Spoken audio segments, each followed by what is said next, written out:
Hello everybody, welcome to a Saturday vlog, which I'm gonna start calling it because even though we're probably looking at a second wave in the pandemic, it's not going to last forever. Eventually we will have some medication and we will have some type of herd immunity, meaning that the coronavirus is going to be less of an issue, so that means we need a different title for the vlog series, because probably I'll keep doing that even though there's no corona going around, at least not noticeably. So on the second wave, of course, you're all aware of what's happened in the US, and you can think all sorts of things about the person that it happened to. Fact of the matter is that there is a problem and people want to go out and protest, and that means that the 6-foot rule is, well, almost impossible to live by. And I'm not going to touch that whole subject really, other than mentioning it in passing like this, because first of all, there are lots of videos out there you can watch with people much more eloquent than I.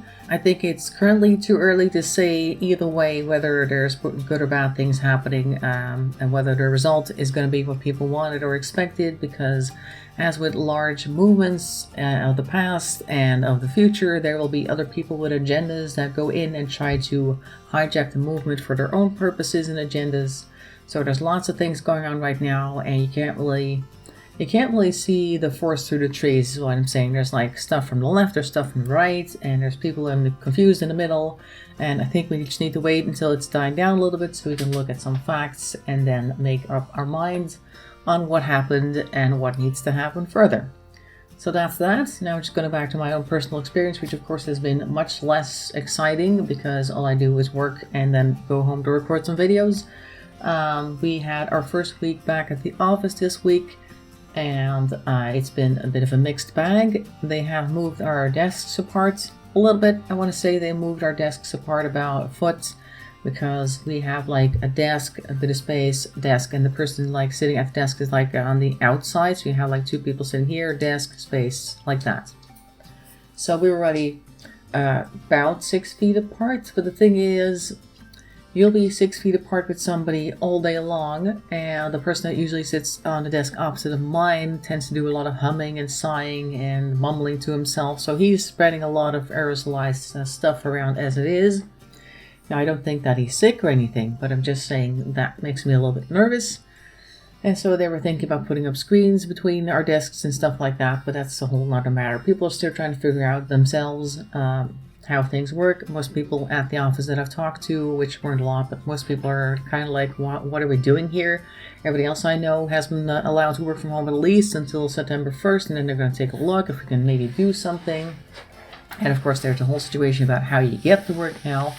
Because, like I said last time, the request was for everybody to come back to the office, and if you relied on public transport, then you would have to wait a little longer maybe, and then we'll see what they say about the trains down the road. But if you had a car, you should go and drive to the office. And now you know that I had an issue with my car a while back with the steering wheel jamming at some point, and I took it to the garage and they reset the onboard computer, and the mechanic said that it's probably going to be fine now. That doesn't mean that I'm looking forward to spending 20 minutes on the highway, but you know, I also couldn't say, well, I have a car but I'm not going to drive it, because that's not really an excuse. And also I wasn't sure if I should just say, well, then I'll just take the train, because then that might make it so that other people who are currently still working from home saying that they can't show up because they can't use the train, they'll be given the message, but this person's using the train and that appears to be working fine, you can use the train as well, you know, try to get as much people to the office as possible. It's a bit of an odd thing that's happening, not really sure.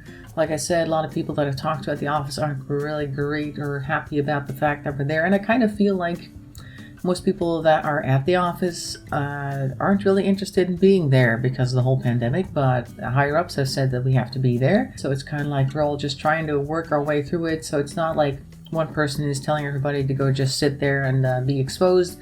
Everybody's just trying to work around it a little bit and trying to be careful and trying to be mindful of keeping our distance, which of course is mainly an issue with the coffee machine and the kitchenette and the bathrooms, that sort of thing.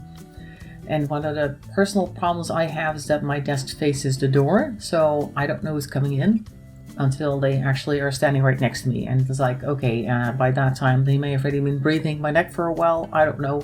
I don't find that a very comfortable situation, and the person sitting across from me was officially supposed to move to another part of the office because they were clearing out some space there, but that's been put on hold because that means we have to wait for somebody else to move, and there is a suspicion of somebody who's going to leave soon, although it's not official. So we're just kind of like in a bit of a bind, like, oh, let's see what happens, let's see what shifts first, and then we can maybe get like a better situation going, and that'll work a little better for all of us, and then I can move to the other desk, and then I just have the window behind me, much better, blah blah blah. Whole story. I'm not going to retell everything, even though I kind of already did. Anyway, so yeah, that's what's going on at the office. So I've been traveling back and forth.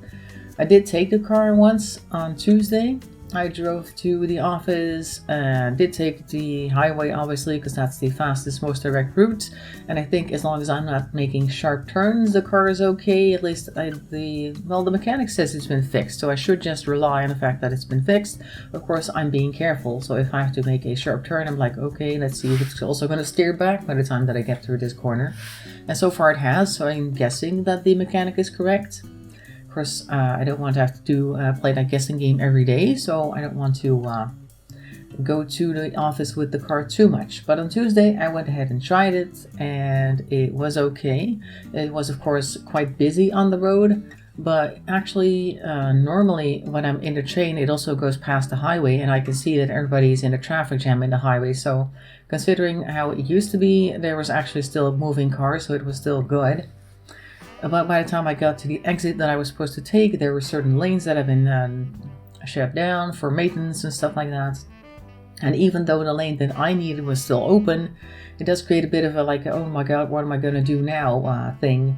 Like panic with me, because I don't like driving places I've never been before, and then I imagine being late for work or causing an accident because I'm trying to get to my lane last minute or something like that. So that's always a little bit stressful.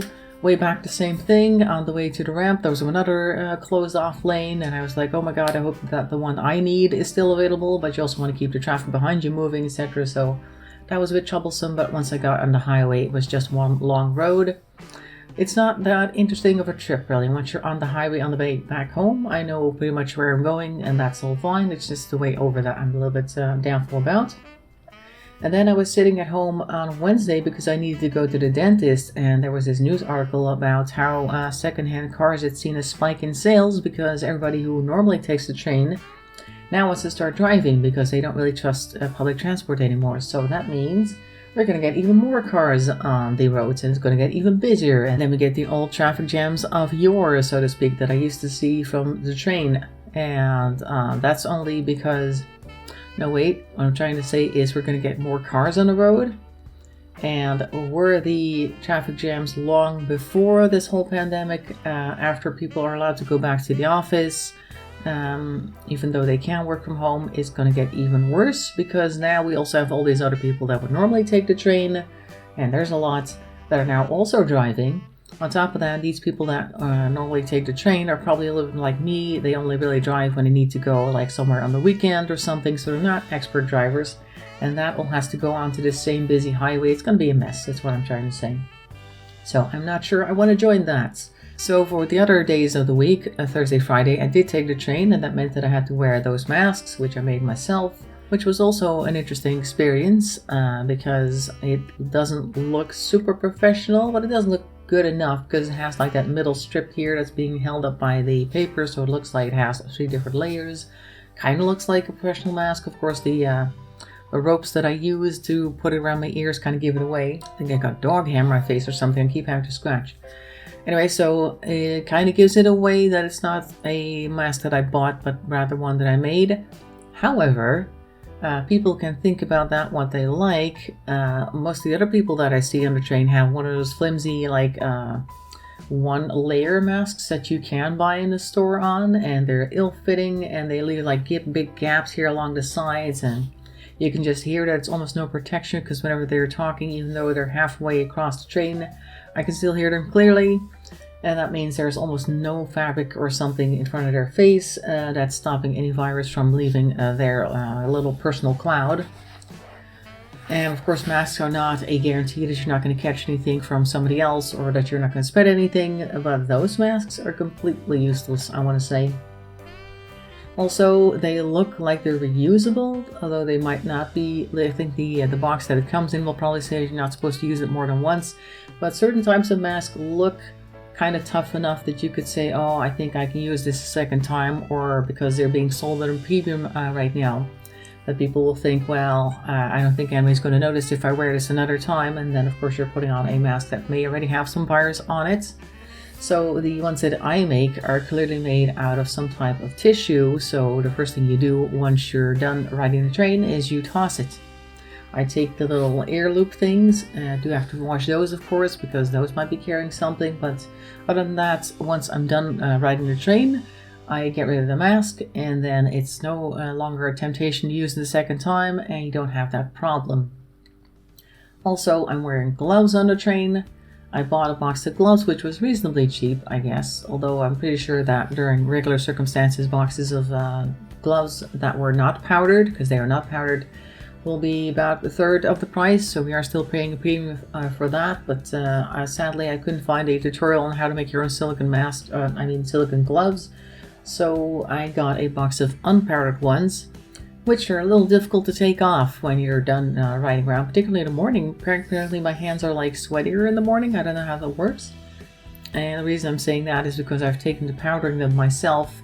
I have, of course, a couple of bags of flour now because I've been making my own bread.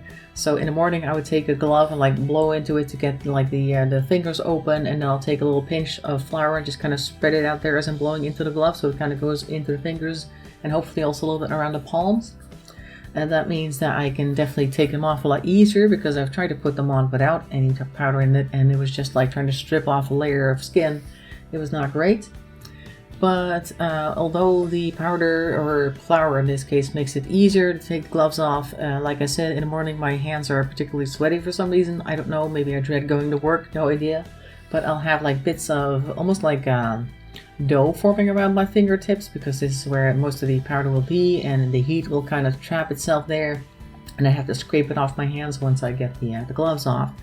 On the way back, I don't have that issue. It's really strange. Like in the afternoon, I'll put the same gloves on that I made the same way that I made the ones I wore in the morning, and then when I take them off, I do have a little bit of white like around the edges of my nails here, but other than that, my hands are perfectly clean, so I don't know how that happens. Maybe I just sweat a lot in the morning. I don't know. More than in the afternoon, apparently. Or maybe in the afternoon I've had so much coffee I'm no longer sweating or something. I don't know what the problem is. Anyway, so in the morning I have dirty dough hands, and in the afternoon just a little bit of powder. But it works. And of course, if I do go to a store this weekend somewhere, I might go look for some talcum powder. I did go to the grocery store yesterday and I thought to bring talcum, but I didn't actually do it, so that was a little bit annoying, because I think talcum will not have that problem of sticking out your hands as much as the flour does, because flour is not really meant for this type of thing, but it's, you know, it's something that keeps like a little layer between you and the glove, makes it easier to take it off, and that's about the only plus side to that I can think of. Okay, well that's the whole glove and mask story. Other than that, nothing much has happened this week. Next week I'm just going to go take the train every day. That means I'm going to have to make more masks, because I've had to replenish the 4 masks that I used on Thursday and Friday. One to go there, one to go back, so to speak. So I'm going to have to make like a cycle making more masks. I got about 10 of them right now, so it's not like I have to make new ones every day. I could probably like do the entire week without making new masks, and then make new masks on the weekend or something. I'll have to figure out how I want to do that.